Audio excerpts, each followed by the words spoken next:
I'm not much of a gambling man, but the EOS Elan 7, well, that's a number I'll always bet on.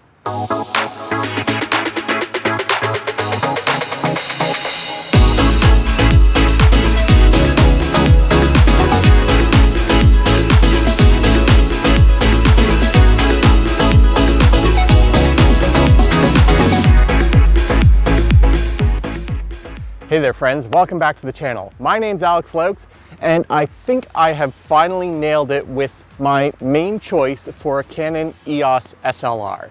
And that's the camera I'm going to be reviewing today. Now you've already seen this camera featured in a few of my past videos, but I am finally getting around to reviewing the Canon EOS Elan 7, which replaced my Elan 2E after that camera started acting really funny. So let's head back to the studio. I'm going to give you a brief background of the Elan 7, go over my impressions, and share a bit of the functionality, and I will meet you right back here in a few.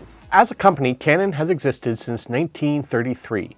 Originally founded to produce a copy of the Leica 2, the company got into SLRs in the late 1950s in a direct response to the rise of the popularity of the format. When Minolta released their first autofocus SLR in 1985, Canon took a far more cautious approach, releasing the Canon AL1, a modified A-series SLR that used a specialized focus assist system. This system would be moved into the Canon T80, the first true autofocus SLR in the company's history. In 1987, Canon took the same approach as Minolta and started from scratch, and built a brand new system from the ground up.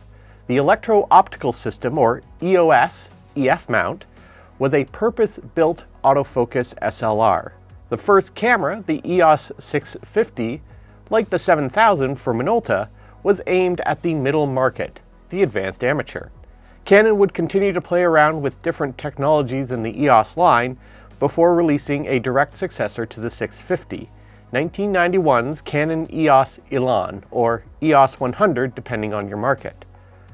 The Elan included technologies developed for the EOS 1 Pro level SLR and a unique barcode reader system transplanted from the EOS 10. The Elan proved to be a popular enough camera that 4 years after production started, it was replaced with two new models, the Elan 2 and the Elan 2E in 1995. These cameras lifted technology from the previous model, the EOS A2, including a 5-point autofocus system, an improved auto exposure system, and in the case of the Elan 2E, an eye-focus tracking system. This was an interesting piece of technology that Canon had been experimenting with that allowed photographers to look at the focus points in the viewfinder and the camera would focus on that particular point. I've used the Elan 2E and I never really liked the eye focus tracking system, but at this point, I'm thinking that my camera was a bit more beat up than I was initially led to believe when I first purchased it. So, the Elan 2 and the Elan 2E proved a very popular camera choice that in the year 2000, Canon released the third model in the system. But rather than calling it the Elan 3, they called it the Elan 7. The reason being is that it lifted several technologies that were installed in the EOS 1V, the latest version of Canon's professional EOS SLRs. Most notably, a 7-point blisteringly fast autofocus system and a new 35-segment auto exposure module for matrix metering. The Elan 7E continued the inclusion of an eye focus module, but the new model had an improved vision system. It also featured a brand new robust aluminum frame and body panels, and it was so popular that Canon only did a moderate update of the model in 2004 with a new light meter and flash system lifted directly from one of their digital SLRs, the EOS 10D. It also came with an improved eye focus model, the 7NE. So that's a brief history of the Elan 7. Let's take a look at my impressions of the camera itself. And here it is. This is the Elan 7. It is an absolutely gorgeous camera, and if you are used to Canon EOS cameras from the 2000s, then this camera is almost instantly familiar. In fact, from the front, you could probably mistake it for a digital SLR. And probably some of these designs went into the more advanced EOS digital SLRs. And if I had one of these cameras instead of a Nikon, I would have probably gone Canon with my digital setup as well. In the hand, it is fairly weighty thanks to that aluminum frame, but it honestly could probably be a lot heavier.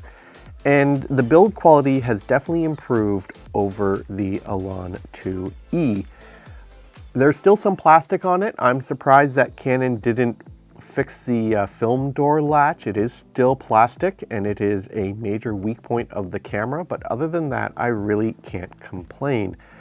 The size is just great and it fits very well in my hand. The controls are very well laid out and they've carried over a lot of the things that I liked with the Elan 2E, most notably being the rear thumb dial and the command dial up here. Everything is centered around a couple of dials up at the front and a few buttons along the side. Yeah, no, it is really well laid out, really nice in the hand. It's heavy without being too heavy. And the one thing I do not miss is that iFocus module and the inclusion of the battery pack. Most batteries fit much better in this camera than they did in the Elan 2E. So I'm thinking that my copy had a lot more wrong with it than I was initially led to believe. Lots of really great feedback on the control surfaces, and yeah, it's just a really well-made camera and great for any photographer to use, whether you're Nikon, Canon, Minolta, what have you. You can easily pick this up and use it. All right, let's take a closer look at some of the functions of the camera. Despite being made in the year 2000 and being a fairly advanced camera for the market segment that it's aimed for, the Elan 7 is actually really easy to use, and switching from the 2 to the 7 is quite easy. And that is mainly because of this, the main control dial. All your major functions can be found here. Now, it is safety locked, so there is a little silver release here, and you have your program mode, time value or shutter priority, aperture value or aperture priority, and of course, manual mode. And the one nice thing about it being a manual mode camera is that you have two independent surfaces to adjust your settings with. The one thing to note about the rear thumb dial is that it does have a on-off switch. So if you are going into manual and you need to switch this on, and then you can easily adjust. So shutter speed is here, aperture is your thumb dial. This is your focusing mode switch, and it comes with one shot, AI focus, where it will pick the best possible point in that 7-point autofocus system. And then AI servo is an automatic tracking system for fast moving targets. And I actually find this really, really nice and accurate and a lot faster than an eye assist module, which is really nice. I personally like to either leave it on one shot or AI focus, depending on the complexity of the scene. You got your standard hot shoe up here. It has the 4 pins and the main one for Canon EOS flashes, and the flash metering isn't too bad on this. You also have a diopter in your viewfinder, which as someone who wears glasses is really, really great. And along the edge here, you have single, burst mode, and a remote and timed release right here. And you can get an IR remote for this camera. On the back, you have your function, metering mode, and rewind. And metering mode is a press, and you can then adjust it with your top command dial. So averaging, center weighted, and you have your 3 metering modes. I like to leave mine on average because I find it works best in most ways. Now, the one thing about the function button is this will allow you to set the various ones along here. So you press it and that gets you into ISO, and you can adjust it with here.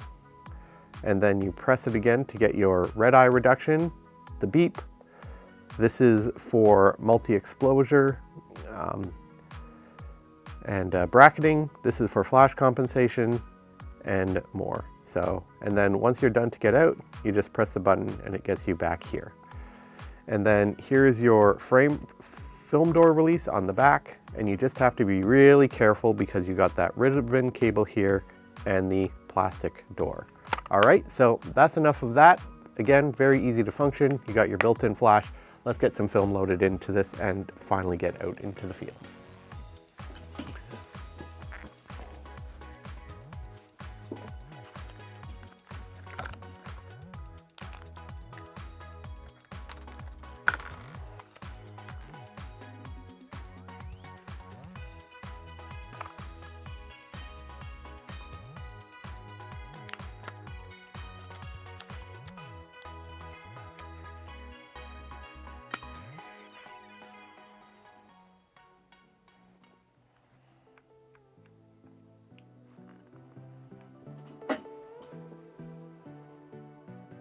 All right, so today I am here in downtown Oakville, Ontario. I have the Elan 7 with the beautiful 40mm f2.8 STM lens. I have the camera loaded with Fomapan 100, which I'll be shooting at the box speed of ASA 100, a yellow filter for extra bit of kit on this beautiful day, and I'll be developing it in Legacy Pro Mic X using a 1:1 dilution.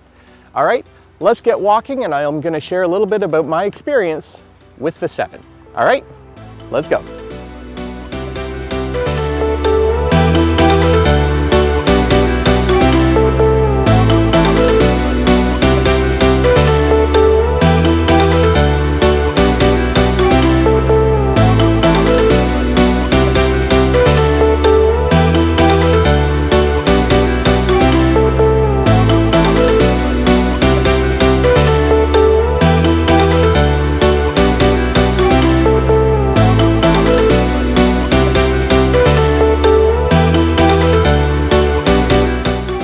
Honestly, you don't need to have any experience with Canon EOS cameras to get good results from the Elan 7 right out of the box. Film loading is easy, but you do have to watch out for that rear door.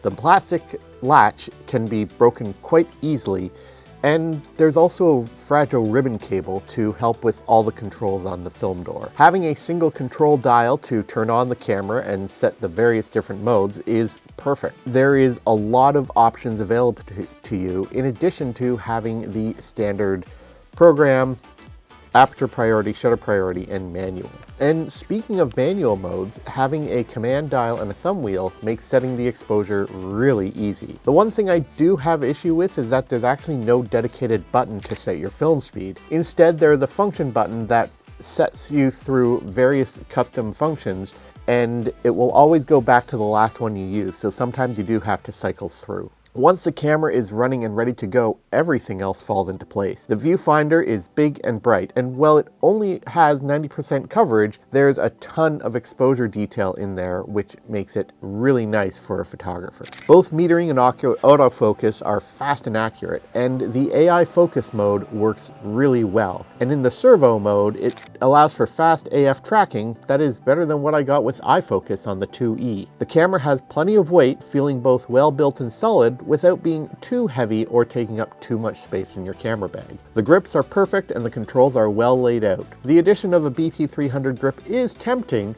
but in the configuration I have it in, it might be a little bit overkill. One of the best features is that you can set the rewind to leave out the tail of the film canister. The Elan 7 is a photographer's camera. It allows you the needed control, but also gets out of the way when it has to. In other words, I find it perfect for travel and fun, but also pro jobs when you have to.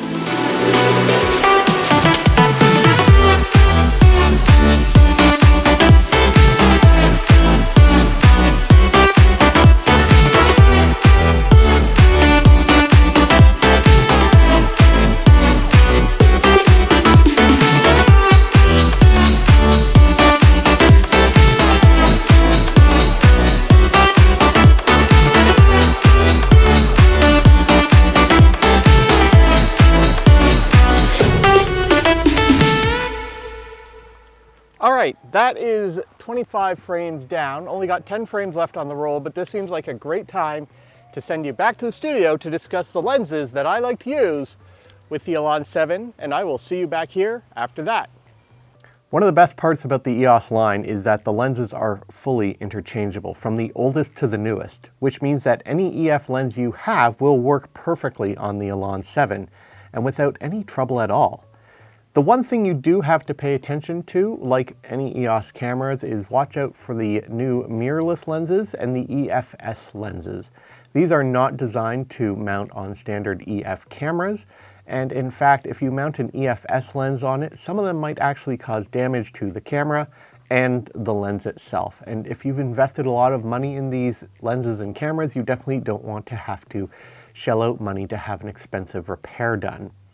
Now, my collection of lenses for the EF system is extremely limited. In fact, I have done that on purpose because this is not a camera or a system that I use for professional jobs. But I kind of like that limitation because it makes it a lot easier to travel with and just pick up and go when I want to. So what are some of the lenses that I have? Well, you know me, I love a good wide angle lens, and that's why I like the 28mm f2.8.